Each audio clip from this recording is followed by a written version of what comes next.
Habib va Conor UFC'da yana to'qnash keladimi? Gap shundaki, pound for pound reytingi yetakchisi Islom Maxachevning keyingi jangi irlandiyalik Yan Gary Machadoga qarshi o'tkaziladi. UFC'ning eng janjalkash vakillaridan biri uni MMA'ga kirib kelishida Conor McGregor sababchi bo'lganini, uni hurmat qilishini va uni izdan borishini bir necha bor aytib o'tgan. Endi eng qiziq nuqtaga yetib keldik. Agar Machado jangga sekundant sifatida McGregorni taklif etsa, bu tomonda esa Islomning ortida Habib tursa, bu qanday intriga bo'ladi do'stlar? Xullas, bu Habib va Conor o'rtasidagi qarama-qarshilikning mantiqiy davomiga aylanib ketish ehtimoli bor, faqatgina ular bu safar sekundantlik pozitsiyasida bo'lishadi. Jangga to'xtaladigan bo'lsak, Machado anchadan beri Islomning jig'iga tegib yuribdi. Turli gaplari bilan unda ham jiddiy rekord mavjud, 17 ta g'alaba va bitta mag'lubiyat.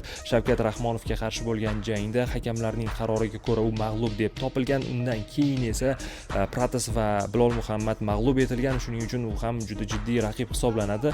Ayniqsa ekspertlar uni takedownlardan himoyalanish talanti borligini va bu Islomga bosh og'riq bo'lishini taxmin qilishmoqda. Sizda qanday taxminlar bor? Buni ham yozib qoldiring. Eslatib o'tamiz, jang UFC 330 doirasida 16 avgust kuni tashkil etiladi.